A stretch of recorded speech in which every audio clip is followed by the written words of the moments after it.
স্বাগতম ক্রিকফেন্সি নিয়মিত আয়োজন টোটাল ইম্প্যাক্টে আমি সৈয়দ সামি আছি আপনাদের সঙ্গে। আইসিসি থেকে সবচেয়ে বেশি লভ্যাংশ পায় ভারত, তবে বাকি দলগুলো সেই তুলনায় একদম ন্যূনতম যেই টাকাটা আছে সেটা কিন্তু পায়। এই ন্যায্যতা নিয়ে কথা বলেছেন ইংল্যান্ডের সাবেক ক্রিকেটার এবং অধিনায়ক মাইকেল ভন। তিনি আসলে বলেছেন যে এই টাকাটা প্রত্যেকটা দলের কাছে যেন সমবন্টন হয়। এটা নিয়ে কথা বলার জন্য আজকে হাজির হয়েছে আমার সঙ্গে আছেন মোহাম্মদ সাদমান। সাদমান, স্বাগতম। ধন্যবাদ।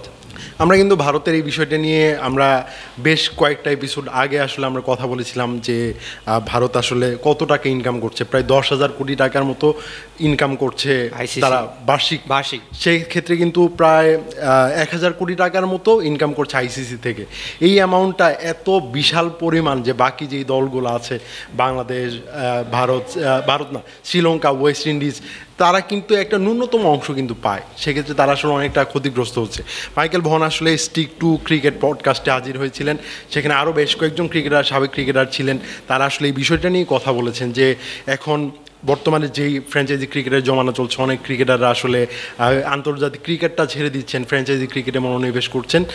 ভন চাইছেন যে এই আইসিসি থেকে যদি এই দলগুলোর টাকা যদি বাড়ানো হয় তাহলে কিন্তু ক্রিকেটাররা দেশের হয়ে খেলার জন্য আরেকটু মানে বেশি আগ্রহী হবে, এরকমটা। ভন এই আলোচনাটা করেছেন কিন্তু ব্রায়ান লারার সাথে। ব্রায়ান লারা কিন্তু এই পডকাস্টে ছিলেন। তিনি কয়েকদিন আগে কিন্তু ব্রায়ান লারা এই সেম পডকাস্টেই বলেছিলেন যে ওয়েস্ট ইন্ডিজের যখন 27 রানে তারা অল আউট হয়ে গেল অস্ট্রেলিয়ার কাছে, তখন কিন্তু তারা পুরা লেজেন্ড যারা ছিলেন সবাই কিন্তু অনেক হতাশায় ছিলেন। এবং সেই রেস ধরেই কিন্তু তিনি বলেছেন নিকোলাস পুরান কয়েকদিন আগে কিন্তু তিনি প্রায় 29 বছর বয়সেই তিনি ইন্টারন্যাশনাল অপশন নিয়েছেন, কারণ তিনি ফ্র্যাঞ্চাইজি লিগগুলো খেলতে চান, দেশের হয়ে খেলবেন না।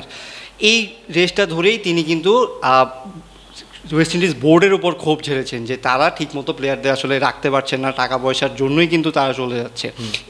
এই জিনিসগুলার তারতম্য থেকেই কিন্তু আসলে প্লেয়াররা চলে যাচ্ছে। আমাদের দেশের প্লেয়ার, বাংলাদেশের প্লেয়াররা যদি ওই ক্যালিবারের হতো বা ওরকম যদি হতো, মনে করেন সবাই 11টা প্লেয়ারই সাকিব আল হাসানের মতো, 11টা প্লেয়ারই নিকোলাস পুরানের মতো, তারাও কিন্তু দেখা যেত তখন যে হয়তো ফ্র্যাঞ্চাইজি লিগ খেলার জন্য তারা দেশের ক্রিকেট খেলছে না, মানে এরকম একটা মনোভাব অনেকেরই থাকতো যেখানে যাদের ডিমান্ড বেশি। এখন এইটার দায়িত্বটা আসলে কার?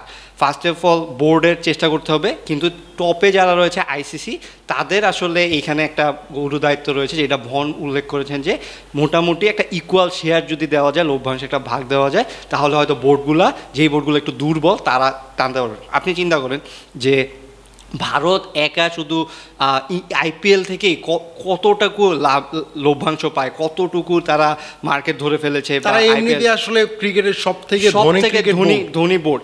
আইসিসির এই অ্যামাউন্টটা থেকে তারা আসলে ভারতের খুব একটা যায় আসে না, তারা যেই পরিমাণ অর্থ আসলে আয় করে, হ্যাঁ, মানে এর বাইরে থেকে। এখন আপনি এই বোর্ডটা অলরেডি অনেক টাকা আর্ন করছে নিজেরা ভাবে, সেখানে আইসিসি তাদের সবচেয়ে বেশি দিচ্ছে। এইখানে আইসিসির লজিক হয়তো থাকতে পারে যে ইন্ডিয়ার কারণেই হয়তো আইসিসিতে এত লভ্যাংশ। ইন্ডিয়া যতগুলো টুর্নামেন্ট হয় বা গ্লোবাল টুর্নামেন্ট, আইসিসি টুর্নামেন্ট হয়, সবগুলো ইন্ডিয়ার কারণেই হয়তো স্পন্সরশিপ বেশি থাকে, ব্রডকাস্টিং রাইটের দাম বেশি থাকে। সো সেই ক্ষেত্রে ইন্ডিয়ার প্রাপ্যটা বেশি। কিন্তু আপনি যখন একটা স্কুলের হেড, তখন আপনি সব স্টুডেন্টকে যদি ইকুয়ালি না দেখেন, তখন কিন্তু এটা ফেয়ার হয় না। আর একটা জিনিস যে মানে আইসিসির ক্রিকেটের ধরেন 10টা 15টা বা 20টা দল আছে এখন পর্যন্ত ইন্টারন্যাশনাল ক্রিকেটে, মানে খুবই ভালো, যারা তো টি20 বিশ্বকাপ পর্যন্ত খেলে, এরকম এই দলগুলোর মধ্যে যারা আসলে তুলনামূলকভাবে একটু ক্ষতিগ্রস্ত, তারা আসলে আর্থিকভাবে এতটা আসলে সচ্ছল না, তাদেরই কিন্তু টাকাটা বেশি প্রয়োজন। আপনি ধরেন এই যে ইতালির মতো যে দলগুলো আছে এখনকার, পাপুয়া নিউ গিনি, এইরকম দলগুলা, মানে যারা আসলে ইন্টারন্যাশনাল ক্রিকেটে উঠে আসছে, তাদের আসলে একটা অ্যামাউন্ট দরকার ইন্টারন্যাশনাল ক্রিকেটের একটা কাঠামো তৈরি করার জন্য। তারা কিন্তু অর্থের জন্য সেটা পারছে না। ভারতের থেকে এই টাকাটা কিন্তু তাদের বেশি প্রয়োজন আমার মনে। এখন আপনি তারা তো আসলে অনেক পরের কথা, যে ইটালির কথা বলছেন, পাপুয়া নিউ গিনি, তারা এখনও আসেনি।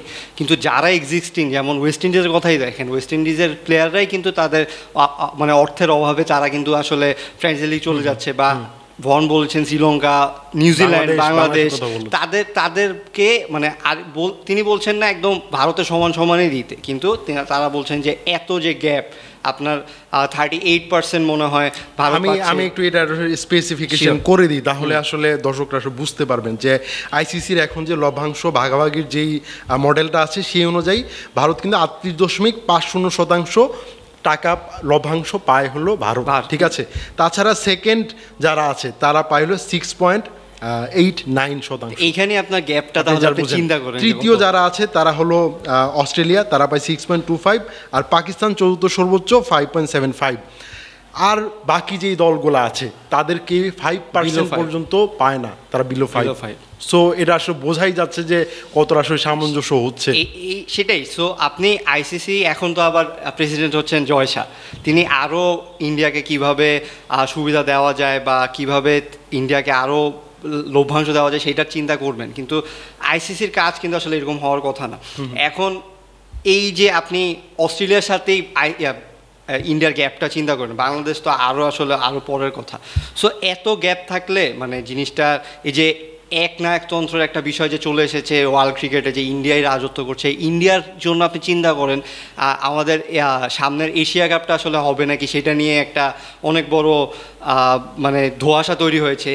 আবার গতকালকে যে তাদের যে লিজেন্ডসদের একটা ম্যাচ ছিল ইন্ডিয়া পাকিস্তান, আজকে হওয়ার কথা ছিল, আজকে রবিবারে হওয়ার কথা, তারা বয়কট করেছে কারণ পাকিস্তানের সাথে তারা খেলবে না। তারা বিষয়টাকে আসলে অনেকটুকু পলিটিক্যাল করে ফেলেছে। আর এই পাওয়ারটা আসলে এসেছে কিন্তু এই যে আইসিসির মাধ্যমে, বা আইসিসির যদি সবাইকে ইকুয়ালি দেখতো তাহলে হয়তো ভারত চাইলেই আপনি রাজনীতি ঢুকিয়ে আপনি বিষয়টাকে নষ্ট করে দিতে পারতেন না। বাংলাদেশের সাথে এই বছর একটা সিরিজ ছিল, সেটাও কিন্তু এই রাজনৈতিক প্রেক্ষাপটের কারণেই কিন্তু পিছিয়ে দেওয়া হয়েছে। ভারতের সাথে তো পাকিস্তানের সাথে তো তারা আসলে খেলেই না। এখন আপনি দেখছেন যে গ্লোবাল টুর্নামেন্টগুলোতেও খেলবে না। পাকিস্তান থাকার কারণেই কিন্তু হয়তো ইন্ডিয়া এবারে এশিয়া কাপটা নিয়ে এত টালবাহানা করছে বা তারা খেলবে না। ইভেন ঢাকাতে মিটিং করার কথা, এখন কিন্তু এসিসির চেয়ারম্যান হচ্ছেন পাকিস্তানের যিনি চেয়ারম্যান নাকভি, তিনি। সো তিনিও কিন্তু একটা মানে বিষয় রয়েছে যে ঢাকার সাথে বাংলাদেশের সাথেও কিন্তু ভারতের একটা দূরত্ব তৈরি হয়েছে। ভারত কিন্তু এখন সেই সঙ্গে আফগানিস্তান, শ্রীলঙ্কা সবাইকে ওদেরকে টেনে বলছে যে আমরা আসলে এসিসি মিটিংটা ঢাকায় করব না। এটা আসলে কতটুকু রাজনৈতিক হলে করতে পারে। আমি জাস্ট একটা উদাহরণ দিই, বাংলাদেশের একটা ফুটবল ম্যাচ আছে অগাস্ট বা সেপ্টেম্বরে বাংলাদেশের বিপক্ষে ভারতের, সেটা কিন্তু ঢাকার মাটিতে হওয়ার কথা রয়েছে। সেই ম্যাচটা ভারত যদি না খেলে তাহলে কিন্তু ফিফা কিন্তু বড় একটা যে কোনো একটা পদক্ষেপ নিতে পারে। হ্যাঁ, এইরকম আইসিসি ওই গাছটা কেন দেখাতে পারে না? কারণ এই যে আইসিসি তো বললাম যে আপনি এইখানে এই যে আমরা যে লিস্টটা বললাম এখান থেকেই আসলে বোঝা যায় যে কতটুকু ফেভারেবল তারা থাকে। এখন আপনি তাদের বিজনেস এনে দিচ্ছেন সেটা ঠিক আছে, কিন্তু আপনি ফেয়ারলি যদি ডিস্ট্রিবিউট না করেন তাহলে কিন্তু হবে না। আপনি ফেয়ারলি যদি আপনি ইন্ডিয়া পাকিস্তানের একটা বায়োলেটারাল সিরিজ যদি করানোর ট্রাই করেন বা যদি করেন, সেখানে শুধু যে ভারতেরই লভ্যাংশ হবে এরকমও কিন্তু না। এইখানে আসলে ভারতের যে দাপটটা আসে সেটা কিন্তু এসেছে পুরোটাই ফ্র্যাঞ্চাইজি লিগ থেকে। আপনি ফ্র্যাঞ্চাইজি লিগে আইপিএলটা আসার পরে সারা বিশ্বের প্লেয়াররা যেভাবে আসলে সেখানে টাকার জন্য হুমড়ি খেয়ে পড়েছে, সেইটার পর থেকেই কিন্তু ভারত আসলে ক্রিকেটের কন্ট্রোলটা নিয়ে নিয়েছে। এখন তারা ইন্টারন্যাশনাল ক্রিকেটটাও সেভাবে কন্ট্রোল করছে। ভারতের সাথে যদি আপনার সম্পর্ক খারাপ হয় তখন কিন্তু আপনার অ্যাজ এ টিম হিসেবে যে আপনি ক্ষতিগ্রস্ত হবেন সেটা কিন্তু এখন খুব ভালোভাবে বুঝেছে। যেমন পাকিস্তানের সাথে আপনি দেখছেন যে পাকিস্তান হয়তো খেলবে না, বাংলাদেশের সাথে তারা সিরিজটা বয়কট করলো। সো তারা যেটা করে যে যাদের সাথে আসলে সমস্যা তাদের সাথে একটা ঝামেলা করে অন্যান্য যেই টিমগুলো রয়েছে তাদের সাথে খুব ভালো সম্পর্ক তৈরি করে, তাদের সাথে যে যেমন শ্রীলঙ্কার সাথে তারা সিরিজ ফেলেছে বাংলাদেশের সাথে বাদ দিয়ে। তবে এই জিনিসটা করলে কি হবে, ফিউচারে কিন্তু ক্রিকেটটাই নষ্ট হয়ে যাবে আস্তে আস্তে। আপনি যদি দেখেন একটা জায়গায় এখন যদি পাকিস্তান ইন্ডিয়ার বিপক্ষে যদি না খেলে, বাংলাদেশ যদি ইন্ডিয়ার বিপক্ষে না খেলে, এরকম ধরনের অস্ট্রেলিয়া ইংল্যান্ডের সাথে কোনো একটা বিষয় নিয়ে তাদের আসলে মতবিরোধ দেখা দিল, তারা ইন্ডিয়ার সঙ্গে ম্যাচ বয়কট করলো, তাহলে জিনিসটা কি হবে? আলটিমেটলি ইন্ডিয়া কিন্তু একদম একা হয়ে যাবে, যেটা আসলে এটা আসলে ভবিষ্যৎটা আসলে বলা যায় না। আপনি এখন যেহেতু পাওয়ার আছে আপনার কাছে, আপনি হয়তো বা পাওয়ারটা দেখাচ্ছেন, ফিউচারে এরকমটা নাও হতে পারে। ফিউচারে পৃথিবী এরকম এটা আসলে বলা যায় না। এটা আসলে মানে ব্যবসা করতে গেলে বা যে এটা তো একটা বিজনেসই, বা পুরো ক্রিকেট ইয়ারটি একটা বিজনেস। সেখানে আপনি যখন লাভ হচ্ছে, যখন আপনার কাছে পাওয়ার আছে, টাকা আছে, তখন কিন্তু আপনি দাপটটা দেখান। কিন্তু আসলে কখন যে চেঞ্জ হয়ে যায় আপনি যেটা বলছিলেন, তখন হয়তো অন্যরকম একটা সমস্যা হবে। ইংল্যান্ডের এখন অনেক প্লেয়ার কিন্তু দেখবেন যে আইপিএল থেকে সরে এসেছে দেশের খেলা খেলার জন্য। অস্ট্রেলিয়ার ক্রিকেটার অনেক সময় আইপিএল দেশে প্রাধান্য দিচ্ছেন। এই জিনিসগুলো আসলে পুরো বোর্ডরা যদি ওইভাবে স্ট্রং হতে পারে, তারা যদি নিজের লাভের কথা শুধু চিন্তা না করে, তাহলে হয়তো ক্রিকেটটা অনেক ফেয়ারভাবে চলতো। এই যে আপনি বলছিলেন যে লেজেন্ডস লিগের কথা, এটা একটা ফ্রেন্ডলি ম্যাচ, তারা সব লেজেন্ডসরা খেলছে, তারা এক সময় কত দৈরথ দেখিয়েছে মাঠে, তাদের দৈরথের পরে আবার মাঠের বাইরে কিন্তু তাদের সম্পর্ক খুবই ভালো ছিল।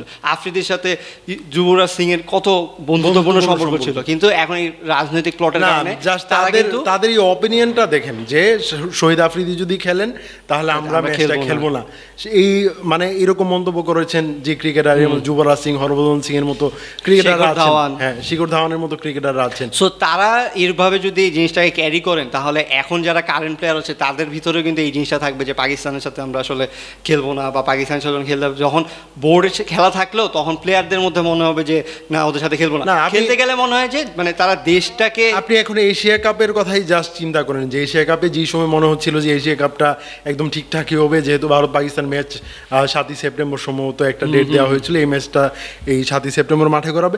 তবে এই ম্যাচটা নিয়ে আসলে সন্দেহ কিন্তু এখন তৈরি হতে বাকি নেই। ভারতের ন্যাশনাল টিমের কয়েকজন ক্রিকেটার যদি বলেন পাকিস্তানের ক্রিকেটারদের সঙ্গে আমরা খেলবো না, তাহলে বিসিসিআই বলবো আচ্ছা ঠিক আছে আমরা বয়কট করবো, এশিয়া কাপ সমস্যা নেই। আর বিসিসিআই যদি বয়কট করে তাহলে এশিয়া কাপটা আলটিমেটলি হবে না। সো এইভাবে যদি চলতে থাকে ক্রিকেট, সো আপনি শুধু এশিয়ার কথাই চিন্তা করেন, এশিয়াতে তো আর এই বেশি টিম নেই। এখন আপনি বাংলাদেশ পরাশক্তি হতো, পাকিস্তান পরাশক্তি ছিল, সো তাদেরকে যদি বাদ দেন, আপনি ইন্ডিয়া, শ্রীলঙ্কা, আফগানিস্তান এদের নিয়ে আসলে কতটুকু আপনি আগাবেন, বা এশিয়া থেকে তখন তো দুইটা টিম, বড় বড় টিম আসলে হারিয়ে যাবে। সো আমার মনে হয় যে আইসিসির বিষয়টাকে আসলে ওইভাবে দেখা উচিত।